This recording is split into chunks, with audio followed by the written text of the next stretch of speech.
के education model को front page पे कवर किया गया है।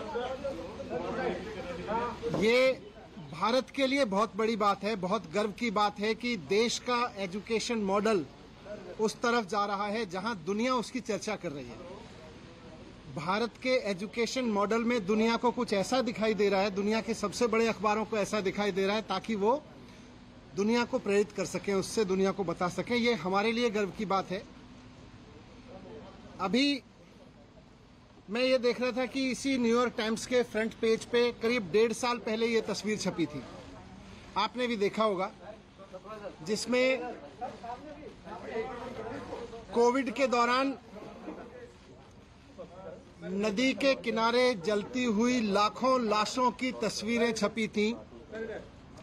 कोविड के दौरान लाखों लाशें मां गंगा के किनारे पर किस तरह से गैर इंसानियत से जलाई गई थी, उसकी तस्वीर, उसकी खबर न्यूयॉर्क टाइम्स में छपी थी 1.5 साल पहले।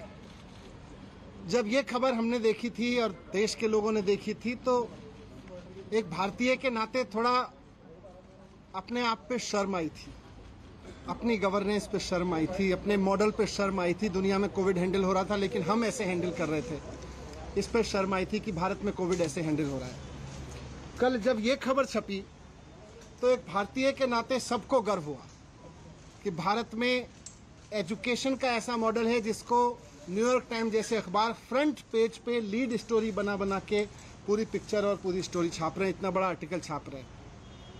ये मेरे लिए भी गर्व की बात है, लेकिन मैं बहुत विनम्रता के साथ कहना चाहता हूं कि ये खबर मेरी उपलब्धि नहीं है। ये खबर मेरी वजह से नहीं छपी कि मैंने कुछ ऐसा कर दिया जिसकी तारीफ हो रही है। ये एक्चुअली दिल्ली के टीचर्स की तारीफ है। तो आज जब न्यूयॉर्क टाइम्स के फ्रंट पेज पे दिल्ली के टीचर्स का काम छप रहा है और सारी दुनिया उनकी तारीफ कर रही है, तो मैं दिल्ली के टीचर्स को बहुत बहुत बधाई देना चाहता हूँ। मैं उनको कहना चाहता हूँ कि इसी तरह से लगे रहिए। लाखों करोड़ों बच्चे, आने वाली पीढ़ियां इस बात को याद रखेंगी कि दिल्ली के टीचर्स ने और दिल्ली के बच्चों ने इतनी मेहनत की कि उनका काम दुनिया में, सारी दुनिया के सर चढ़ के बोला, सारी दुनिया में भारत की तारीफ का कारण बना। ये हम सबके लिए और खासतौर से हमारे टीचर्स के लिए गर्व की बात है। कल मेरे घर सीबीआई के ऑफिसर्स आए थे और दिल्ली सचिवालय में मेरे जो एजुकेशन मिनिस्टर का, डिप्टी सीएम का ऑफिस है, वहां पर भी उन्होंने रेड की थी। सारे ऑफिसर्स दोनों जगह बहुत अच्छे लोग थे, बहुत अच्छे से सबने बहुत व्यवहार किया। उनको ऊपर से ऑर्डर्स हैं, उसकी तामील उनको करनी है। जो भी उनसे सही गलत कराया जा रहा है वो ऊपर के ऑर्डर से कराया जा रहा है। लेकिन मैं व्यक्तिगत रूप से खुद और अपने परिवार की तरफ से उन तमाम सीबीआई ऑफिसर्स का बहुत धन्यवाद करना चाहता हूं जिन्होंने कल बहुत अच्छे से मेरे परिवार के साथ व्यवहार करते हुए मेरे घर को सर्च किया। और मुझे व्यक्तिगत रूप से उनसे मिलकर अच्छा लगा। सीबीआई कोई अपने घर पे नहीं चाहता है, लेकिन अच्छे लोग थे, अच्छा लगा। जिस एक्साइज पॉलिसी के बारे में ये सारा विवाद खड़ा किया जा रहा है, मैं उसके बारे में कहना चाहता हूं कि वो इस देश की सबसे बेस्ट एक्साइज पॉलिसी है और उस पॉलिसी को हम पूरी ट्रांसपेरेंसी और पूरी ईमानदारी से लागू कर रहे थे और बहुत ईमानदारी से वो पॉलिसी तैयार की गई। अगर दिल्ली के एलजी साहब ने 48 घंटे पहले उस पॉलिसी को फेल करने की साजिश के तहत अपना फैसला नहीं बदला होता तो आज दिल्ली सरकार को इस बेस्ट एक्साइज पॉलिसी से कम 10,000 करोड़ रुपए हर साल मिल रहे होते। ये लोग कह रहे हैं कि इस पॉलिसी में बहुत बड़ा घोटाला हो गया। कल मैं मनोज तिवारी जी का एक प्रेस कॉन्फ्रेंस देखा मैंने। मनोज तिवारी जी कह रहे थे कि 8,000 करोड़ का घोटाला हो गया है एक्साइज पॉलिसी में। मनीष सिसोदिया ने 8,000 करोड़ का घोटाला किया। फिर थोड़ी देर बाद बीजेपी के और एक नेता आए प्रेस कॉन्फ्रेंस करने या शायद किसी मीडिया में बात करने, वो बोले 1100 करोड़ का घोटाला मनीष सिसोदिया ने किया है। फिर मैं सोच रहा था कि एलजी साहब ने जो प्रेस रिलीज जारी किया था उसमें उन्होंने लिखा था 144 करोड़ का घोटाला कर दिया मनीष सिसोदिया ने। कल फिर जब सीबीआई के ऑफिसर्स आए तो वो एफआईआर लेके आए थे उसमें ना 8,000 करोड़ का जिक्र था, ना 1100 करोड़ का जिक्र था। उसमें लिखा था, सोर्सेज कह रहे हैं कि 1 करोड़ का घोटाला हुआ है। सोर्सेज कह रहे हैं कि 1 करोड़ का घोटाला हुआ है, ये सीबीआई की एफआईआर कह रही है। इसमें ना 144 करोड़ का जिक्र है, ना 11,000 करोड़ का जिक्र है, 1100 करोड़ का, ना 8,000 करोड़ का मनोज तिवारी जी वाला जिक्र है। मैं कह रहा हूं कि ये सब बकवास है, ये सब बकवास कर रहे हैं। इस पूरी पॉलिसी में कोई घोटाला नहीं हुआ, बहुत शानदार पॉलिसी है। और जो ये लोग कह रहे हैं, इनको ना तो कुछ पता है, ना इन्होंने कुछ पढ़ा है, बस इनको तो कहीं से कोई स्क्रिप्ट जो दी जाती है ये उसको रटते हैं। मैं आज आपको बताता हूं कि इस पूरे शोर शराबे के पीछे असली कहानी क्या है, इसका सच क्या है।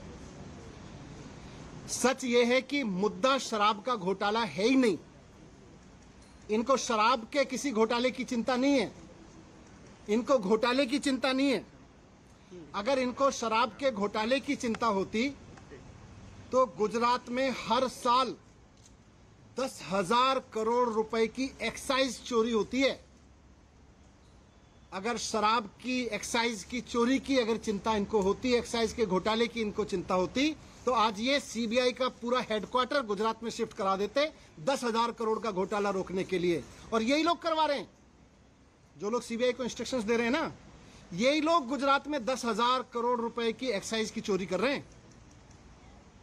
लेकिन इनको घोटाले की चिंता नहीं है, शराब की एक्साइज की पॉलिसी में हो रही चोरी की किसी की चिंता नहीं है, क्योंकि गुजरात में 10,000 करोड़ की चोरी हो रही है। वहां सीबीआई नहीं भेजते। अगर घोटाले की चिंता होती तो ईडी का दफ्तर वहां खुल जाता, ईडी का पूरा हेडक्वार्टर वहां शिफ्ट हो जाता।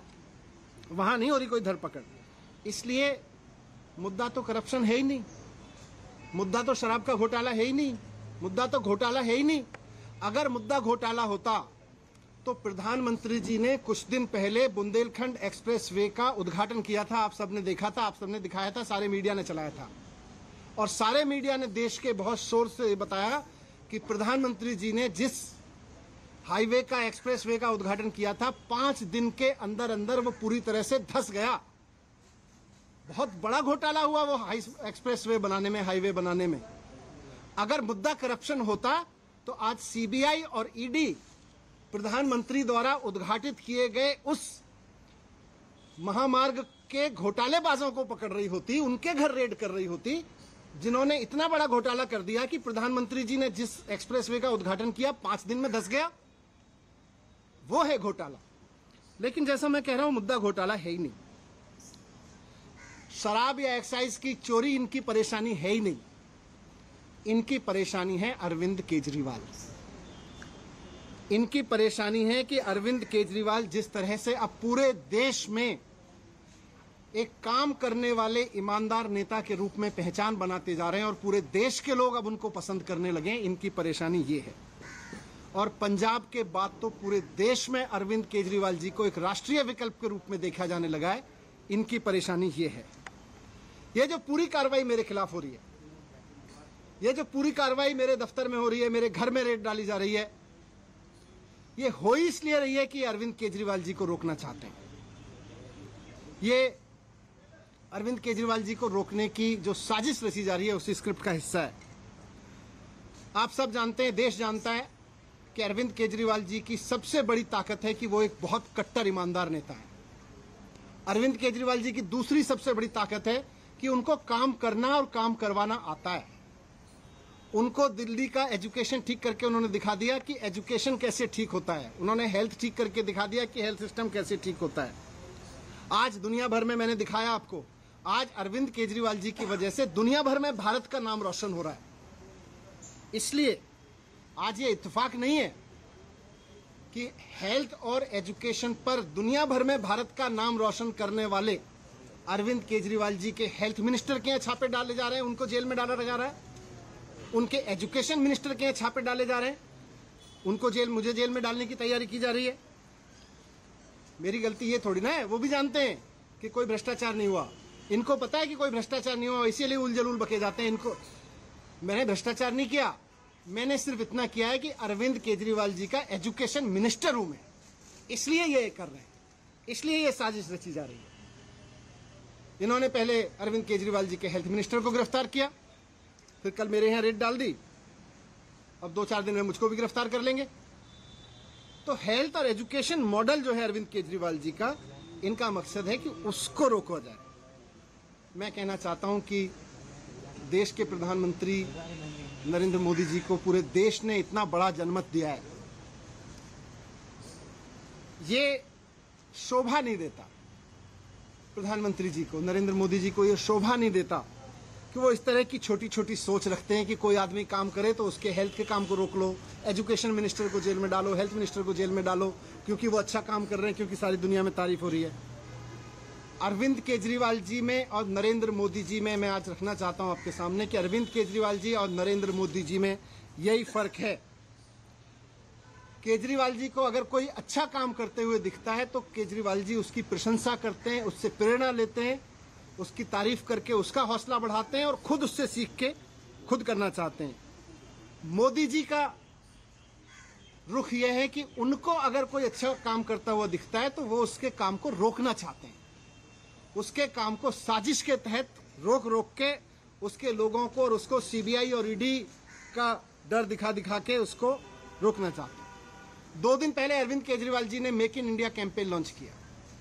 देश को नंबर 1 बनाना है, शिक्षा के जरिए, स्वास्थ्य के जरिए, रोजगार के जरिए।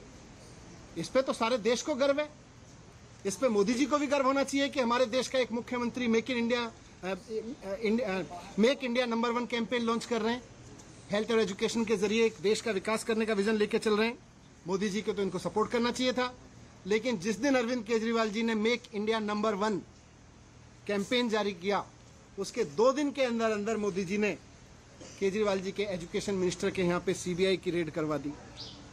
केजरीवाल जी गरीबों के लिए, आम मिडिल क्लास आम आदमी के लिए काम करते हैं, उसके लिए सोचते हैं। मोदी जी केवल और केवल अपने कुछ करोड़पति अरबपति लोगों के लिए, अपने कुछ अरबपति दोस्तों के लिए सोचते हैं, उनके लिए काम करते हैं। केजरीवाल जी 24 घंटे देश के लिए सोचते हैं कि कैसे देश को आगे बढ़ाया जाए, कैसे सारे बच्चों को अच्छी शिक्षा दी जाए, कैसे किसी गरीब से गरीब आदमी का इलाज करवा दिया जाए। मोदी जी 24 घंटे ये सोचते हैं कि कौन से राज्य में पोजीशन की सरकार है, उसको पैसे देके या सीबीआई का डर दिखा के या ईडी का डर दिखा के कैसे उसको गिरा दिया जाए। मोदी जी 24 घंटे ये सोचते रहते हैं। जिस तरह से इन्होंने पिछले दिनों में पैसे के दम पे, ईडी के दम पे, सीबीआई के दम पे कई सरकारें गिराई हैं, आप सबने भी रिपोर्ट किया है। महाराष्ट्र में, गोवा में, तमाम बिहार में भी किया था इन्होंने, कर्नाटक में किया, मध्य प्रदेश में किया।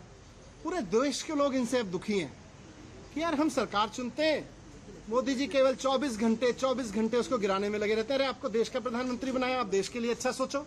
जिनको हमने राज्य के लिए किया है उसको राज्य के लिए अच्छा सोचें। मोदी जी केवल सीबीआई, ईडी, पैसा सब लगा के, साम दाम दंड भेद लगा के केवल सरकारें गिराने का 24 घंटे सपना देखते हैं। उसके अलावा मोदी जी को कोई सपना ही नहीं आता आजकल। मैं आज आपके सामने कहना चाहता हूं कि 2024 का चुनाव आम आदमी party versus Bharatiya Janata party होने जा रहा है। अब तक लोग पूछते थे कि मोदी वर्सेस हु, अब पूरे देश में माहौल बन रहा है कि मोदी जी नहीं चाहिए, अरविंद केजरीवाल जी को एक मौका देना है, एक मौका अरविंद केजरीवाल जी को देना है। अब ये बात पूरे देश से गूंजने लगी है। पूरा देश आज अरविंद केजरीवाल जी के साथ चल रहा है, इसलिए मोदी जी आज रोकना चाहते हैं। आज से 3-4 दिन के अंदर, हो सकता है आज कल परसों में, कभी भी ये सीबीआई ईडी भेज के मुझे भी गिरफ्तार कर लेंगे, कई सारे और आप नेताओं को भी गिरफ्तार कर लेंगे। लेकिन मैं कहना चाहता हूं कि हम भगत सिंह के फॉलोअर हैं, हम अपने आप को भगत सिंह की संतान मानते हैं। हम डरने वाले नहीं हैं तुम्हारी सीबीआई से, तुम्हारी ईडी से, तुम्हारे पैसे के आगे बिकने वाले नहीं है। हमको नहीं तोड़ पाओगे तुम, हमको नहीं झुका पाओगे। आज मैं कह रहा हूं, हम देश के लिए जान भी कुर्बान करेंगे, हम देश के लिए जेल भी जाएंगे, लेकिन लाखों बच्चों का भविष्य संवारना बंद नहीं करेंगे, करोड़ों लोगों के इलाज के लिए काम कराना बंद नहीं करेंगे। आज हमारे साथ अरविंद केजरीवाल जी के साथ लाखों बच्चों की दुआएं हैं, करोड़ों लोगों की दुआएं हैं, करोड़ों पेरेंट्स की दुआएं हैं। हम आपसे डरने वाले नहीं हैं। अगला चुनाव तो अब मोदी वर्सेस अरविंद केजरीवाल होकर रहेगा। धन्यवाद। मनीष जी, जब आप ये बात कर रहे हैं तो सवाल ये उठते हैं कि भीड़ जो हुई वो एक्साइज पॉलिसी को लेकर हुई और आप एजुकेशन और हेल्थ पे चले जाते हैं। ये नहीं बता रहे कि आपने जो पॉलिसी में लास्ट में बंद करके पुरानी पॉलिसी को शुरू किया, उससे आपको अगर फायदा था तो आपने बदली क्यों? देखो, मैं भी बोला कि मुद्दा तो एक्साइज पॉलिसी का भ्रष्टाचार है ही नहीं तो अगर एक्साइज पॉलिसी का भ्रष्टाचार होता तो आज गुजरात में रेड हो रही होती। हुज ट्रेजेडी हो गई गुजरात में।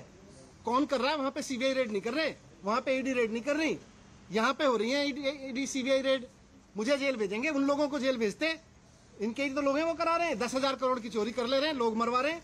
तो मुद्दा तो असली है कि अरविंद केजरीवाल को कैसे रोकना है।